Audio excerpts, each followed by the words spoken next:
안녕하세요, 강함석입니다. NBA 이제 4경기와 해축구는 이제 2경기 있는데, 사실 해축구는 좀 눈치 싸움 같긴 해요. 어쨌든 간에 오늘 갑자기 또 아프리카 프리샷이 안 돼가지고 1시간 넘게 만지다 보니까 되네요. 다행히. 그럴 뻔했는데, 어쨌든 그래서 좀 늦다 보니까 좀 빠르게 한번 가볼게요. 축구는 사실 근데 의미가 없어졌어요. 마감이 지나가지고.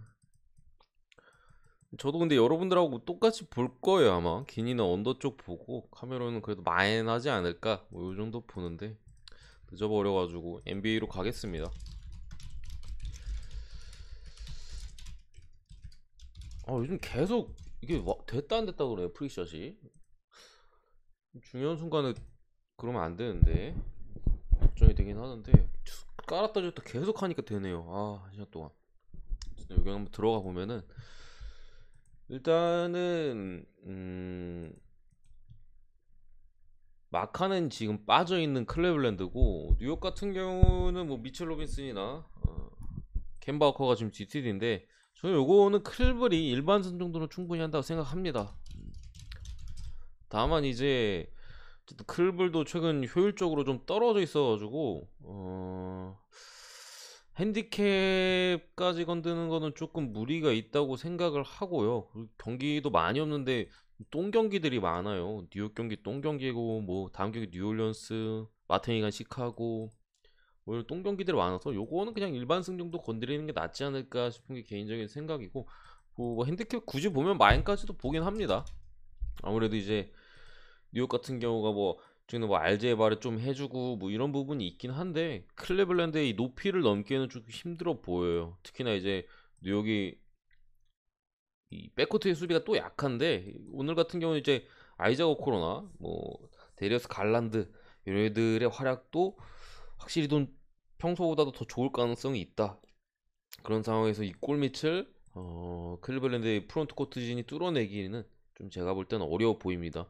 마카넨이 빠진 것도 뭐 아쉬운 부분이 있겠으나, 뭐 모블리가 빠지면 사실 제일 크거든요. 제가 볼 때는 이 프론트 코트 3명 중에는 마카넨 포함해서 모블리가 빠졌을 때 가장 클리블랜드가 좀 위험할 수 있는데, 모블리는 뭐 일단 들어가 있기 때문에 큰 문제가 되지 않을 것 같고, 벤치 싸움에서도 뭐 뉴욕의 벤치는 사실 그렇게 나쁘진 않은데 클리블랜드 역시도 밀리지 않습니다. 뭐 여러 자원들이 지금 다 복귀했기 때문에, 진작에 복귀해서 뛰고 있기 때문에 충분히 가져갈 만한 경기다라고 보입니다. 첫 번째 뉴올리언스 대 인디애나 경기는 매치업부터 약간 속이 좀 울렁거리고 막 그런 느낌이 있어요. 일단은 브랜든 잉그램이 빠졌는데도 뉴올리언스가 정배를 받았습니다. 인디애나 같은 경우는 많은 선수들이 일단 빠져 있는 상황에서도 이 멤버로 꽤 이변을 냈어요. 중간중간에 막 여기 잡고 저기 잡고 하면서 이변을 좀 냈었는데, 사실 저는 승패는 모르겠습니다. 음, 이 경기를 승패를 어떻게 예측할까 싶어요. 사실 잉그램 나오고 뭐 디본테 그레이엄 나오고 하면은 뉴올리언스 쪽을 보는 게 맞다는 생각이 들어요. 더군다나 홈 뉴올이고. 근데 이게 잉그램도 빠졌고 하다 보니까 요즘 듀알테가 또 그래도 좀 좋은 활약을 보여주고 있고, 그래도 듀얼 쪽을 저는 보긴 하는데, 차마 듀얼승은 못 갈 것 같아요. 이 경기 승패는 좀 못 건드리지 싶고, 214.5 기준 언더 쪽이 괜찮지 않을까 싶어요.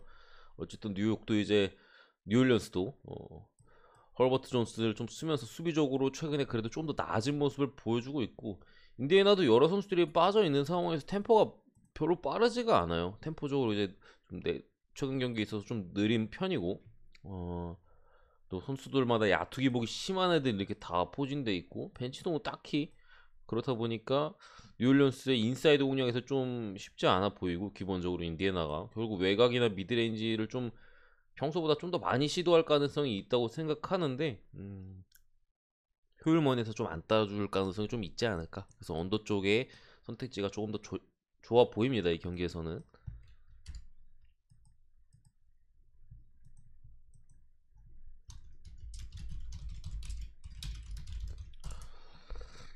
이거는 뭐 잭라빈이랑 자본태근이 지금 복귀한다고 했는데 일단은 잠시만요. 다시 한번 볼까요? 아직도 아웃이네. 저는 저번 퇴근에 GTD로 바뀔 수도 있다 생각하는데 어쨌든 아웃에 떠 있고 잭라벤에 대한 복귀 이슈가 있는 경기예요. 이거는 사실 라빈 나오면은 시카고 요 정도 배당을 주면은 너무 물고 누구나 그렇게 생각할 거예요. 엄청 물고 싶고 막 그렇게 생각하는데 오클라호마가 사실 요즘에 안 좋아가지고 저도 이게 원래 요 정도 배당 받고 복귀 이슈 있는데 요 정도 배당 받고 하면 웬만하면 피하는 편인데 OKC가 요즘에 안 좋아요. 전체적으로 경기력이 좀 많이 떨어져 있고 수비도 잘 안 되고 공격 효율도 떨어지고 그런 부분이 있기 때문에 라빈이 나와준다면 그래도 요거는 시카고가 저는 가져갈 가능성이 있어 보여요. 카루토가 뭐 좀 안 좋은 파울을 당해서 좀 오랫동안 빠지게 됐고 론조 빠지고 뭐 그런 부분은 있는데 그래도 드로잔이랑 이제 라빈이 복귀해서 물론 많이는 안 뛸 거예요. 한 20분 내외로 뛰지 않을까 싶은데 그래도 이제 OKC 정도는 굳이 가능성으로 따진다면 좀 잡아줄 가능성이 있지 않을까. 제가 볼 때는 그렇게 봅니다. 보는데 배당이 좀 세하긴 하네요. 이 경기 배당이 좀 세하긴 한데 어쨌든 배팅 돈을 던진 다음에 시카고 쪽으로 던지는 게 맞는 것 같아요.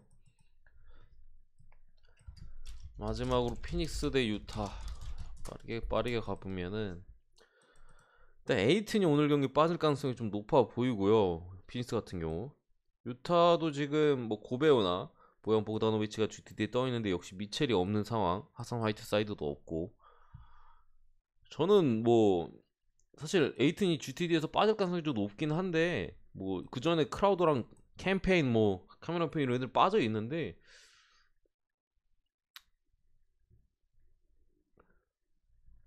일반승 피니스가 할 것 같고요. 피니스가 충분히 지금의 효율이 많이 떨어진 미첼이 빠지고 뭐 여러 선수들의 컨디션 GTD 이렇게 떠 있잖아요. 그런 부분에 있어서 어려움을 겪는 상황이고 백투백이에요 오늘.